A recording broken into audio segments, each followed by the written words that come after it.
अस्सलाम वालेकुम नाज़रीन, मैं हूं सलीम ख़ान और आप देख रहे हैं मेरा यूट्यूब चैनल। नाज़रीन, इसमें हम आपको ये बताएंगे कि कलर वाली ज़मीन और सेम ज़दा ज़मीन को कैसे ठीक किया जाता है। तो इसको ठीक करने के लिए कौन कौन से औज़ार का सबसे पहले इस्तेमाल किया जाता है, और इससे आपको ये हम मालूमात देंगे कि कलर वाली ज़मीन को कम से कम ख़र्चे में कैसे तैयार किया जाए।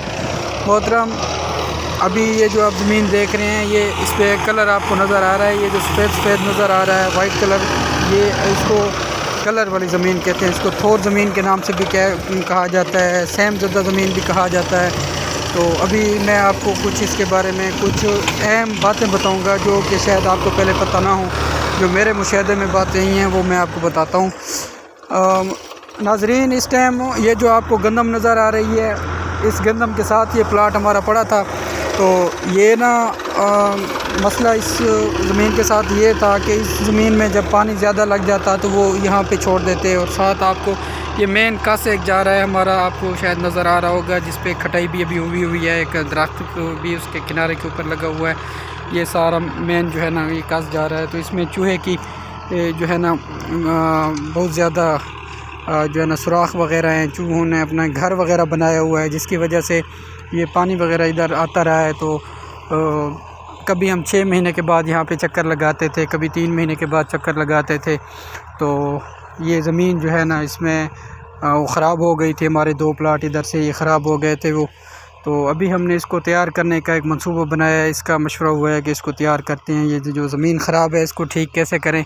तो इससे जो है ना ज़राअत वालों को लेके आए हैं, और बाकी जो है ना जो हमारे अपने जहन में जो मतलब जो बात समझ में आ रही थी उसको करने की कोशिश कर रहे हैं। तो असल में अब आपको ये बताएंगे कि सेम ज़दा ज़मीन को या मतलब कलर वाली ज़मीन को कैसे ठीक करें, उससे कौन सा ऐसा काम करें जिससे ज़मीन जो है ना वो ठीक हो जाए। अभी आपको ये नज़र आ रहा है, इसके नीचे जो है ना ये सेम है। ये पानी सा आपको थोड़ा सा ऐसे नज़र आ रहा है जैसे कीचड़ कीचड़ होता है, ताज़ा कीचड़ जैसे निकला होता है, ये बिल्कुल ऐसे है। तो ये आपको आप देख रहे हैं कि ये इस पर कलर वगैरह है। अभी हम ये कर रहे हैं कि इसको हमने प्लो के साथ इसको जो है ना सारा उखाड़ रहे हैं ज़मीन को। तो अभी ये 2 एकड़ तकरीबन टोटल रकबा है। तो इस पे जो है ना तकरीबन 3 से 4 घंटे जो है ना वो हमारे ट्रैक्टर के लग जाएंगे, और 1 घंटे का हिसाब आप लगा लें, 1200 रुपये फ़ी घंटा है। तो इसमें यहाँ पे हमारे साथ ट्रैक्टर वाले जो है ना ये भी किराए का है।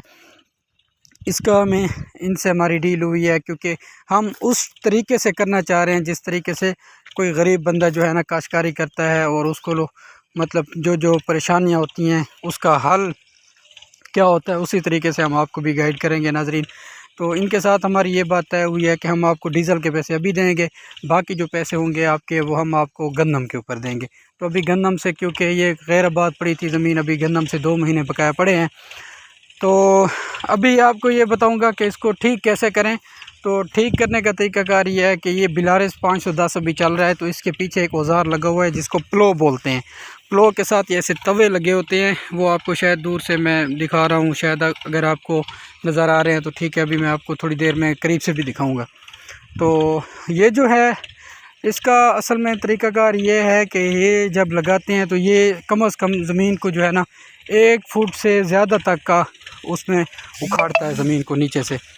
तो उसके बाद ये भी कम से कम ये गंदम तक ज़मीन हमारी ऐसे ही पड़ी रहेगी, इसको हमने कुछ भी नहीं करना। तो ये ऐसे पड़ी रहेगी, इसको हवा लगती रहेगी, इसको सूरज की रोशनी लगती रहेगी, ये बिल्कुल सूख जाएगी। ये नीचे जितनी मतलब आपको नज़र आ रही है गीली गीली, ये भी बिल्कुल ठीक हो जाएगी। 2 महीने के बाद इसमें कोई ना कोई अल्लाह करेगा कोई बारिश वगैरह भी आ जाएगी, जो इसमें आपको ये बड़े बड़े जो आपको जो है ना टिल नज़र आ रहे हैं ये भी इंशाल्लाह ख़त्म हो जाएंगे, हवा वगैरह भी इसको लगे। असल में मसला ये होता है कि ज़मीन में कुछ चीज़ों की कमी होती है जो हम वैसे खाद के तौर पे डालते हैं, जैसे जिंक हो गया, बोरान हो गया, इस पे जो है ना यूरिया हो गया, मतलब यूरिया में मतलब नाइट्रोजन वगैरह होता है वो हो गया, या मतलब उसमें फास्फोरस होता है DAP में वो हो गया। जो ज़मीन की कमी होती है ये कुदरती तौर पर मतलब ये सूरज की जब रोशनी लगती है तो ये इस चीज़ में बहुत ज़्यादा ये चीज़ें पाई जाती हैं। अभी ऐसे करने से इसकी जिंक की जो कमी होगी वो काफ़ी हद तक दूर हो जाएगी। तो जिंक एक ऐसी चीज़ है जो कि बुनियादी चीज़ है, जो कि मतलब हर उसमें पाई जाती है, हर ज़मीन में पाई जाती है।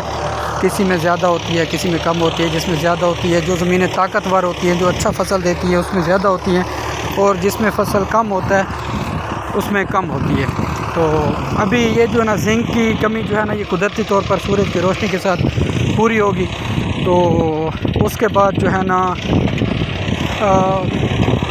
आपको बाकी बात बताता चलूँ कि इसके बाद हमने क्या करना है। इसके बाद इसको हमने हैरो एक होती है जो डिस्क हैरो जिसको बोलते हैं, जो इसी तरह मतलब जैसे प्लो के साथ डिस्कें लगी हुई है, उसके साथ बहुत ज़्यादा लगी होती हैं, और वो इसके ऊपर चलाएंगे। उसको चलाने के बाद यहाँ पर हम जो है ना हल ऊपर चलाएंगे। हल चलाने के बाद रोटिवेटर वगैरह चलाएंगे। तो उसके बाद इसको हल वगैरह फिर एक हल दे के इसको हमने तैयार कर लेना है। अभी आप ये देख रहे हैं, ये ऐसे ज़मीन को जो है ना नीचे से जो है ना वो उसका वो कर रही है, ज़मीन की तह तक मतलब ये जा रही है। और ये बिलारिस ट्रैक्टर है, तो ये ऐसे मतलब ये काम कर रहा है। तो उसके बाद जो है ना ये इस पर ना कम से कम 2 एकड़ हैं। तो हमारा कोई बहुत ज़्यादा अगर ख़र्चा आ जाए, बहुत ज़्यादा अगर ख़र्चा आ जाए, तो ये 2 एकड़ पे हमारा बनाने का 20,000 रुपये ख़र्चा आ जाएगा।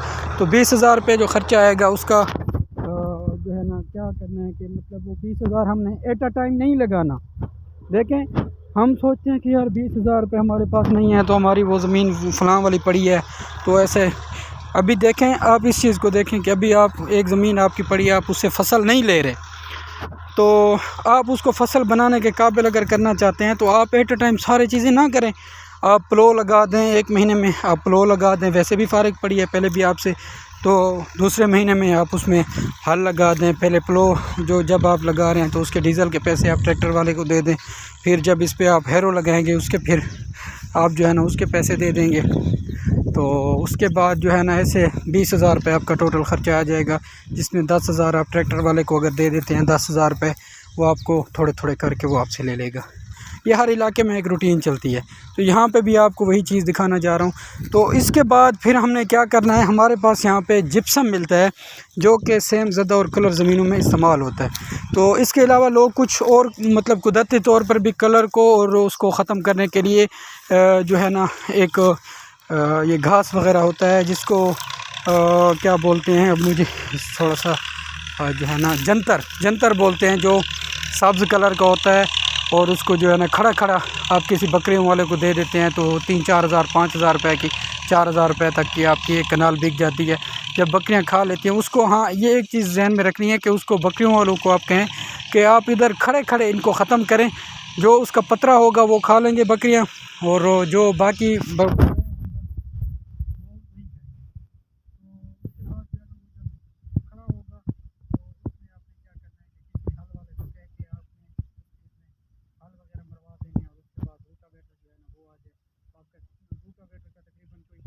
घंटे का टोटल आपका 1 घंटा 1 एकड़ में लगाता है, तो 2 घंटे में आपके 2 एकड़ लग जाएंगे। तो उस पर 1,500 रुपये 1 घंटे का जो है ना वो ट्रैक्टर वाले लेते हैं। वो भी ऐसे लेते हैं, आप उस मौके पे उनको 1,500 दे दें। 2 घंटे अगर आपने लगाया 1,500 फिर आप बाद में दे दें। तो देखें, असल में ज़मींदारा जो है ना, ये इसमें बरकत भी इस वजह से है और इंसान के हालात भी इस वजह से इसमें ठीक रह जाते हैं कि ये इससे थोड़े थोड़े आप लगाते हैं। जब थोड़े थोड़े लगा के आपकी एक अच्छी इनकम हो जाती है। अब मैं आपको बताऊँ, आप एक दुकान पे काम करते हैं, आप सारा दिन उस पर काम करते हैं, वहाँ से आपको 10 से 12,000 रुपये 10,000 रुपये बड़ी मुश्किल से मिलता है। तो आप जो है ना अगर ये ज़मींदार अभी साथ करते रहेंगे तो ये आपका साइड बिजनेस होगा। साइड बिजनेस से मुराद ये है कि आपको 1 एकड़ 1 साल में जो है ना 1.5 से 2 लाख रुपये आपको आसानी से दे सकते हैं। तो फिर उसके बाद जो है ना ये जब हम इसमें मैं जिप्सम के ऊपर आपको लेके आ रहा था, जिप्सम का 70 रुपये का हमारे पास 50 एकड़ जो है 50 किलो का फी गट्टू एक मतलब छोटा सा गट्टू बना होता है। जैसे ये मिट्टी वाले गट्टू होते हैं, इसी तरह के गट्टू बने होते हैं, तो उसमें जो है ना वो लगता है। तो इसमें हमने ना कम से कम ये जो आपको मतलब हमारा प्यारा नज़र आ रहा है, जो हमारा प्लाट नज़र आ रहा है, तो इसमें जो हमने जिप्सम डालना है वो अपने मतलब उससे नहीं डालना, अपनी मर्ज़ी से नहीं डालना, बल्कि ये करना है कि चारों कोनों से जो है ना हमने 1-1 फुट के गड्ढे बना के उससे थोड़ी सी मिट्टी निकाल के उसको लिबार्ट्री करवाएंगे। वो हमें बता देंगे कि इस पर आप ये जो है ना इतनी मतलब मिकदार में आप डालें। तो ये प्लो लगाने के बाद हैरो वगैरह लगाएंगे, उसके बाद फिर हम उसको डाल देंगे। डालने के बाद फिर उसके ऊपर हल चलाएँगे, वो मिक्स हो जाएगा। जैसे ही वो मिक्स होगा तो उसके बाद जो है ना हमने इसका ये करना है कि उसमें बेहतरीन किस्म का हमने फिर जो है ना रोटीवेटर लगा देना है। वो हर चीज़ मिक्स हो जाएगी, बेहतरीन हो जाएगी, इधर से सूख भी जाएगी थोड़ी सी। तो इसमें फिर हमने लगाना है पहली मरतबा, जब भी आप किसी सेम ज़द्दा या कलर वाली ज़मीन में जब भी आप कोई चीज़ काश करते हैं तो सबसे पहले आप चावल काश करें। चावल काश करने से आप समझ जाएंगे, आपके जहन में आ रहा होगा कि पहले तो ज़मीन सेम ज़द्दा है, फिर चावल में इतना पानी खड़ा रहता है, तो उसके बाद तो ये ज़मीन फिर दोबारा वैसे हो जाएगी। बात ऐसे नहीं है। असल में चावल जो होता है, चावल क्योंकि पानी में बड़ा होता है, पानी में इसलिए बड़ा होता है कि उसमें उसको पानी की बहुत ज़्यादा ज़रूरत होती है। तो आप ऐसा करें कि जैसे लोग जो है ना 5-5, 6-6 इंच तक पानी खड़ा रहने देते हैं, आप उसको वैसे ना खड़ा रहने दें। कम से कम 2 से 3 इंच उसमें पानी खड़ा रहे, ताकि वो नीचे वाला पानी जो आपका ज़मीन का है वो भी साथ साथ उसको भी इस्तेमाल करता रहे, ऊपर वाले को भी इस्तेमाल करता रहे। आपकी फ़सल भी बेहतरीन हो जाएगी और आपका जो है ना बाकी हमेशा के लिए आपका ना सेम और कलर से जान छूट जाएगी। उसके बाद फिर आप गंदम काश करें, फिर आप जो भी काश करें, आप जो है ना कोशिश ये किया करें कि जब भी आप कोई भी फ़सल काश करना चाहते हैं, जैसे ही आपकी एक फ़सल है वो ख़त्म हो गई है, चावल की फ़सल आपने उठा ली है, तो आप कोशिश करें कि अगर ज़मीन हल के ऊपर आ गई है, हल का मकसद ये होता है कि जैसे ज़मीन के अंदर एक दरारें से पैदा हो जाती हैं, तो इसका मतलब होता है वो हलों पे आ गई है। जैसे वो हलों पे आ जाए, आप उसको जो है ना उसके ऊपर हल वगैरह चला दें। हल वगैरह के साथ जो है ना आपको हैरो वगैरह चला दें, डिस्क हैरो जो होती है वो आप चला लें। तो उसके बाद ये होगा कि ज़मीन जो होगी ना वो मतलब फिर खुल जाएगी, अंदर से उसको हवा लग जाएगी। फिर ऐसे जो है ना वक्फे से आप हल वगैरह उस पर लगा दें, या मतलब फिर उसको बनाते रहें। तो ये आप अगर ज़मीन को मतलब 1 महीने के अंदर अंदर आप या 20 दिन के अंदर अंदर, वैसे तो आप 1 दिन में सारी ज़मीन तैयार कर सकते हैं, लेकिन आप उसको अगर स्टेप बाई स्टेप अगर आप उसको बनाएंगे, उसको इस्तेमाल करेंगे, तो उससे आपको ये फ़ायदा होगा कि आप जो है ना बेहतरीन किस्म की आपकी ज़मीन बन जाएगी और उसमें बेहतरीन किस्म का फसल होगा और आपके सारे दुखड़े जो है ना वो टाल देगी। तो आज का ये मेरा टॉपिक था सेम ज़द्दा और कलर वाली ज़मीन का। तो इंशाल्लाह मज़ीद जो अच्छी वीडियो आपको बना के आपके साथ शेयर करता रहूँगा। अभी ये बिलारिस ट्रैक्टर जो है ना ये चल रहा है, तो इस पर थोड़ा सा कीचड़ भी था। अगर यहाँ पे मैसी ट्रैक्टर होता तो कभी भी वो इस पर काम नहीं कर सकता था। ये बिलारिस है जो मतलब इतना बड़ा काम जो है ना वो आसानी से कर रहा है, इसमें किसी किस्म की कोई टेंशन नहीं बन रही अल्हम्दुलिल्लाह। ये देखिए अब फर चल रहा है, तो माशाल्लाह अगर किसी बंदे ने ट्रैक्टर लेना हो तो बिलारिस ट्रैक्टर ही लेना चाहिए, जो कि बिलारिस ट्रैक्टर एक ऐसा ट्रैक्टर है, इसको डाउन ऑफ ट्रैक्टर कहा जाता है, यानी कि किंग ऑफ ट्रैक्टर आप कह लें, क्योंकि ये सारे ट्रैक्टरों का बादशाह है। ठीक है, शुक्रिया, थैंक यू वेरी मच। और आपसे एक गुजारिश करना चाहता हूँ कि अगर आप हमारे चैनल पे नए हैं, आप हमारे चैनल को सब्सक्राइब करें, साथ बेल आइकन को आप दबा दें और ऑल सिलेक्ट कर लें, ताकि हमारी नई आने वाली हर वीडियो आप तक आसानी से पहुँच सके और सबसे पहले आप तक पहुँच सके। शुक्रिया।